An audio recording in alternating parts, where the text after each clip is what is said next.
না দেখিয়ে লুকিয়ে টাকার ভেতর ছেঁড়া টাকা দিলে কি মুনাফিক হব?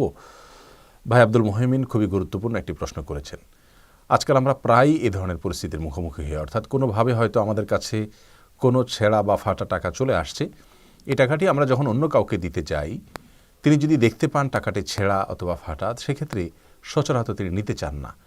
এই যে সচরাচর তিনি নিতে চাচ্ছেন না, তারপরেও আমি যদি অন্য টাকার সাথে সেটাকে লুকিয়ে দিয়ে দিই বা এমনভাবে দিয়ে দিই যে তিনি টের না পান, তাহলে সেই ক্ষেত্রে ইচ্ছাকৃত আমি চালাকি করে তাকে যদি এই ছেঁড়া টাকাটা দিয়ে দেই, চালিয়ে দেই, তা আমি গুনাহগার হব কিনা, আমি প্রতারক হচ্ছি কিনা, আমি গুনাহগার হচ্ছি কিনা, তার হক নষ্ট করছি কিনা।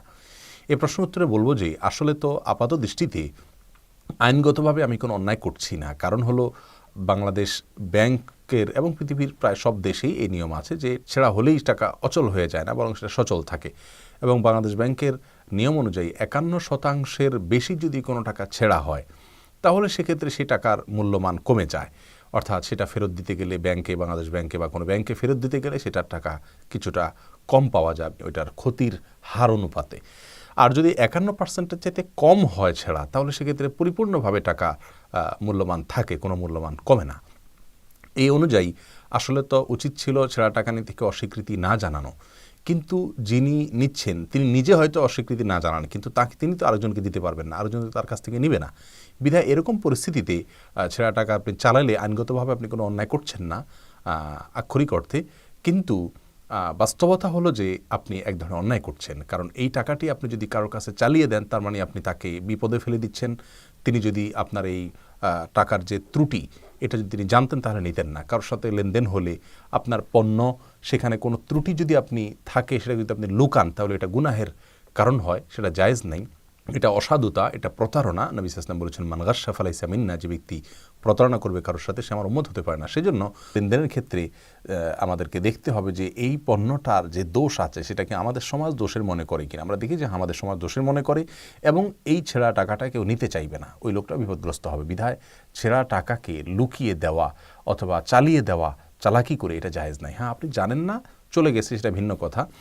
আপনার অজান্তে অন্যের কাছে চলে গেছে, সেটা ভিন্ন কথা। অথবা যেটুকু ছেঁড়া টাকা আছে, এটুকু ছেঁড়া টাকা তার অসুবিধা হবে না, আপনি চালাকি করতে যান নাই, তাতেও সমস্যা নেই। কিন্তু যদি এরকম ছেঁড়া টাকা হয় যে ছেঁড়া টাকা তিনি আরেকজনকে দিলে সেখানে আর তিনি টাকাটা চালাতে পারবেন না, সেক্ষেত্রে আপনাকে এ ধরনের অসাধুতা না করাই উচিত। মুমিন তিনি তার সকল লেনদেনে স্বচ্ছতার পরিচয় দিবেন, সরলতার পরিচয় দিবেন, সততা এবং সাধুতার পরিচয় দিবেন, নৈতিকতার পরিচয় দিবেন।